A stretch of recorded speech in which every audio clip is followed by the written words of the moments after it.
బానిసత్వానికి అలవాటు పడ్డవాడు తన బలాన్ని ఎప్పుడూ గుర్తించలేడు. కాలం ఎవరికైనా రెండు విషయాలు నేర్పుతుంది. ఒకటి, మనకు నచ్చిన దారిలో వెళ్ళి బాగా కష్టపడి విజయం సాధించడం. రెండవది, కాలమే తనకు నచ్చిన దారిలో తీసుకెళ్ళి కష్టాలను చూపించి విజయాన్ని ఇస్తుంది, అంటే విశ్రాంతిని ఇస్తుంది. మానవుడు తనలో ఎదుర్కోవలసిన అత్యంత శక్తివంతమైన గుణం ఆశ. దానివల్లనే కష్టాలకు గురి అవుతాడు. తను ఆశపడినది జరగకపోయినా మనిషి తనకు కష్టం వచ్చింది అని భావిస్తాడు. అలా భావిస్తూ తన సంతోషాన్ని కోల్పోతాడు. మనిషి ఎప్పుడూ బాధల్ని మాత్రమే గుర్తుపెట్టుకొని తన జీవితాన్ని అనుభవించలేకపోతున్నాడు అని ఆ పరమేశ్వరుడు మరుపుని వరంగా ఇచ్చాడు. ఆ వరం మనిషికి ఎంతలా పనిచేసింది అంటే, తాను మాత్రమే శాశ్వతం, తనకి మరణము ఉంది అనే విషయాన్ని కూడా మర్చిపోయేంతగా, అందుకే ఒక్కొక్కటిగా దూరం చేస్తాడు, చివరిగా ప్రాణం కూడా. ఎన్నో జన్మల పుణ్యఫలం ఉంటేనే ఈ మానవ జన్మ వస్తుంది అని అంటారు. కానీ అంత పుణ్యం ఎందుకు చేసుకున్నాను అనిపిస్తుంది ఇప్పుడు. అయిన వాళ్ళు శత్రువుల్లా, కాని వాళ్ళు కాకుల్లా మారి ఎవరికి నచ్చినట్టు వారు నా జీవితంతో ఆడుకుంటున్నారు. ఈ ఒక్క జన్మలోనే అన్నీ చవి చూశాను తండ్రి. ఈ జన్మ చాలు, మరుజన్మ వద్దు ఈశ్వర. ఆత్మ శరీరము యొక్క మాయలో పడిపోతుంది. అందం, ఆశ, కోరిక, సుఖం, వ్యామోహం, బంధం ఇవి శరీరానికి అవసరం. ఇదే శాశ్వతం అనుకుని వీటి మాయలో పడి ఆత్మ తన గమనాన్ని మర్చిపోతుంది. మనసులో ఉన్నది పైకి చెప్పే ధైర్యం లేనివాడు, పైకి చెప్పిన దాన్ని సమర్థించుకొని నైపుణ్యం లేనివాడు, చెప్పిన దానికి కట్టుబడి ఉండే ధైర్యం లేనివాడు, ఒక్క మాటలో చెప్పాలంటే భయస్థుడు, పిరికివాడు, చేతకానివాడు, అవకాశవాది. కదిలే మేఘాలను కట్టి బంధించాలనుకోవడం ఎంత అవివేకమో, మనల్ని కాదనుకుని వెళ్ళే బంధాల్ని పట్టుకొని వేలాడడం కూడా అంతే అవివేకం. అద్దాల మేడలో ఉన్నవాడు అబద్ధం చెప్పినా నిజమే అనుకుంటారు. కానీ పూరుగుడిసెలో ఉన్నవాడు నిజం చెప్పినా అబద్ధం అంటారు. ఈ జనం, ఈ సమాజం మనిషిని నమ్మదు, వారి వెనుక ఉన్న ఆస్తిని నమ్ముతుంది.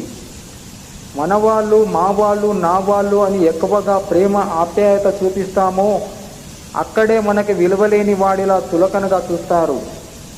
ఒకరు మిమ్మల్ని ప్రతిరోజు పలకరిస్తున్నారు అంటే వారికి పని లేక కాదు, వారి మనసులో మీ స్థానం ప్రత్యేకం అని అర్థం.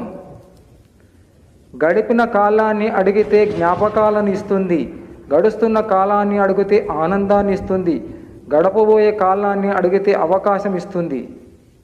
ఒక విషయం గుర్తుపెట్టుకో, ఓర్పు పట్టిన హృదయం విసిగిపోతే వాళ్ళు తీసుకునే నిర్ణయాలు చాలా కఠినంగా ఉంటాయి. భార్యను భారంగా కాకుండా బాధ్యతగా చూసుకుంటే ప్రతి బంధం బలంగానే ఉంటుంది, ఎంత బరువైన జీవితం సులభంగానే ఉంటుంది. నిజాయితీతో గడిపే జీవితం ఆస్తులను, అంతస్తులను ఇవ్వచ్చు, ఇవ్వకపోవచ్చు. ఆత్మ సంతృప్తిని మాత్రం తప్పక కలిగిస్తుంది, దాని విలువ కట్టలేము. ఎవరినైనా సరే 10 మందిలో ప్రశంసించాలి, అవసరమైతే ఏకాంతములో మాత్రమే మందలించాలి. హే భగవంత, ఈ బంధాలు, బాధ్యతలు, అవసరాలు అన్నీ కూడా నా దేహం ఉన్నంత వరకు మాత్రమే సంబంధం. కానీ నీకు నాకు మధ్య ఉన్నది ఆత్మ సంబంధం. ఇదే కదా శాశ్వతం. పుట్టడం గొప్ప కాదు, బతకడం గొప్ప. ముంచి బతకడం గొప్ప కాదు, మంచిని పంచి బతకడం గొప్ప. నీకు నువ్వే గొప్ప అనుకోకు, నీ గురించి నలుగురు గొప్పగా చెప్పుకుంటేనే గొప్ప. సమయం, ఆరోగ్యం, బంధం వీటిపై ఏ ధర రాసి ఉండదు. అవి కోల్పోయినప్పుడే వాటి విలువ తెలిసేది. అందుకే సమయాన్ని వినియోగించుకోవాలి, ఆరోగ్యాన్ని కాపాడుకోవాలి, బంధాన్ని నిలబెట్టుకోవాలి. నీ నొప్పిని నువ్వు గ్రహిస్తే నువ్వు ప్రాణాలతో బ్రతికి ఉన్నావని అర్థం. ఇతరుల నొప్పిని కూడా గ్రహించగలిగితే నువ్వు మానవత్వం గల మనిషిగా బ్రతికి ఉన్నావని అర్థం. ఎవరిని గుడ్డిగా నమ్మకూడదు, ఎందుకంటే నమ్మకం ఎక్కడ ఉంటుందో మోసం అక్కడే ఉంటుంది. మనసులో బాధలు మానడానికి 2 మందులు, 1 కాలం, 2 మౌనం. మనుషులు ఎదురుగా ఉన్న చిన్న సీసీ కెమెరాను చూసి భయపడతారు, కానీ భగవంతుడు అన్నిటికంటే పెద్ద సీసీ కెమెరా అనే విషయం మర్చిపోతారు. తుడుచుకుంటే కన్నీళ్లు చెరిగిపోతాయేమో కానీ కన్నీటికి కారణమైన జ్ఞాపకాలు మాత్రం ఎప్పటికీ చెరిగిపోవు.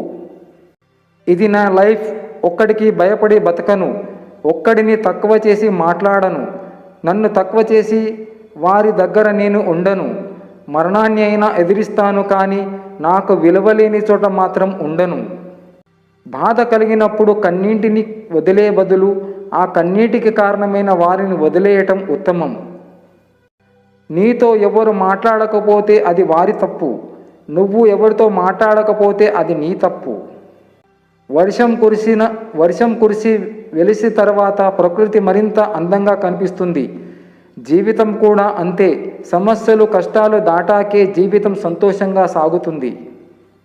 జ్ఞాపకాలు చాలా గమ్మత్తైనవి. కొన్నిసార్లు వద్దనుకున్న ఆనందాన్ని ఇస్తాయి, ఇంకొన్నిసార్లు వెంటపడి మరి కంటతడి పెట్టిస్తాయి. మిత్రమా, ఈ జన్మకే బంధాలైనా బంధుత్వాలైనా మరో జన్మ ఉంటుందో లేదో తెలియదు.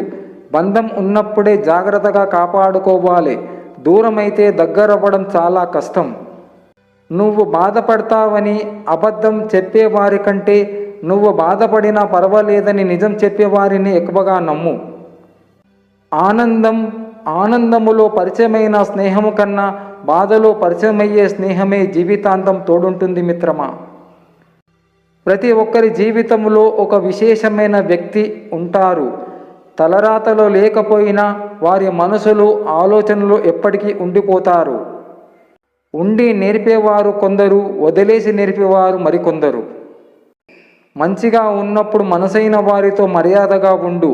మంచాన పడ్డ రోజు నీ మంచి చెడు చూసేది వాళ్ళే. మరి మనసుకు నచ్చిన వారితో మాట్లాడడానికి సమయంతో అవసరం లేదు, మాట్లాడడానికి మనసుకు అనిపిస్తే చాలు. మంచివాని కోపం మంచు లాంటిది, వెంటనే కరిగిపోతుంది. చెడ్డవాని కోపం నిప్పు లాంటిది, ఎప్పుడైనా కాల్చివేస్తుంది.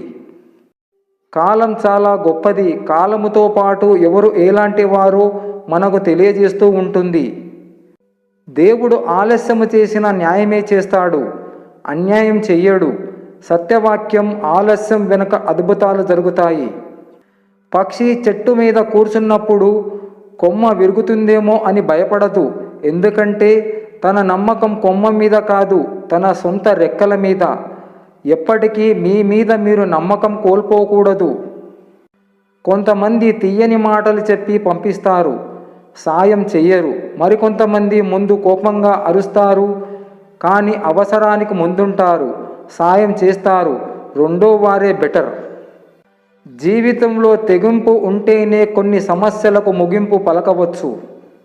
నువ్వు వెళ్ళే దారి నిజాయితీగా ఉంటే నారు పోసిన భగవంతుడే నీరు పోసి నీ జీవితాన్ని పూలబాటగా మారుస్తాడు. మంచితనము కూడా మెడిసిన్ లాంటిదే.